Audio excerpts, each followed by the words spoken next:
Mrs Owen di fy mam mi, a fi di'r unig blentyn. Dwi wedi gorfod symud lawr y de ers rhai blynyddoedd bellach, a fan'na dwi wedi magu fy nheulu, a mae ngŵr yn dal i weithio yna, felly yna byddai'n ffyn bach eto. Dwi'n dod unwaith bob mis ac yn aros rhai dyddiau, falla hyd at wythnos. Dwi'n ei siŵr bod yna ddigon o fwyd yna, dwi'n siopa iddi hi, dwi'n siŵr bod popeth yn y tŷ yn iawn, a unrhyw beth eisiau gwneud yma o ran gwres ac yn y blaen, cael gwneud siŵr bod peth yn iawn ar gyfer mam yn byw yma, lly de. Helo.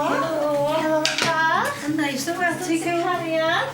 Siwr yn ôl iawn? Do, diolch yn fawr. Dwi'n meddwl mae mam yn teimlo unigrwydd i'r byw.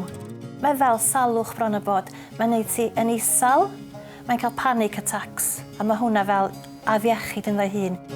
Unwaith mae rhywun wedi mynd drwy'r drws, mae'n teimlo'r unigrwydd, a mae'n llethol ar brydiau. Felly, panad mam.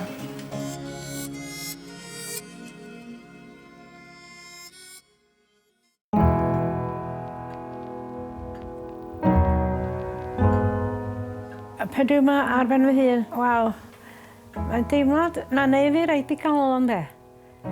Ac mae'r unigrwydd, os neb yn gwybod beth ydi o, sa di'n gael o hun te, a neu wedi gwedi chi fynd yn hun te. Pe da chi'n fengach, da chi'n mynd i taro cot amdanach a fynd allan a gweld rhywun. Sa'n wneud yn byd rwan, a deud y gwir, sa'n llawer o neb i fynd i weld, dwi wedi colli nhw i gyd. Dyna sy'n dris ynde. Ffrindiau da fe nhw, di fynd i gyd. Mae'n beth wirioneddol ofidus i fi fod mor bell a ddim yn gallu bod yno yn gwmpeinig ac eich ysuro hi. A peth ydy bod tro dwi'n wedi gweld ti, dwi'n gorfod mynd a'i gadael yn hwyrach, a mae hwnna i mam yn ofnadwy.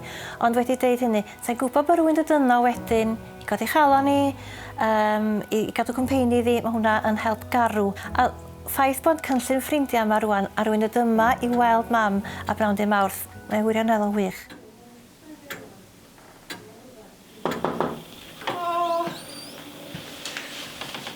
Gret. Helo, sut ydych chi? Da chi'n iawn iddi yma? Diolch yn fawr. Da chi. A neis o'ch weld chi bob amser. Dwi wedi gwneud dipyn mwy ar hwn. Mae Gwen yn dŵad ys dipyn amser rwan. Mae'n gartrefol iawn yma de. Mae'n sy'n dŵad o gartre i gartra de. Fydd o yn ychwanegu lliw i'ch lofft chi. Ia.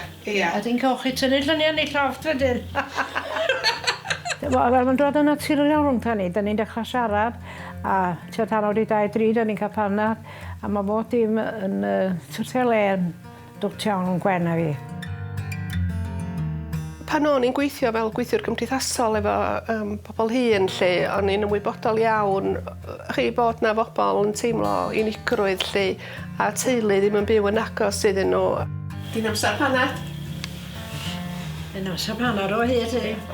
O'n i'n ymwybodol chi bod na wrach fwlch yn y gwasanaethau'r gefnogaeth sy'n gallu i ddarparu. Wedyn o'n i'n meddwl, wel, os fedra i fod o gymorth i rhywun oedrannus i dorri ar yr unigrwydd yna, mi roi gynnig arni felly.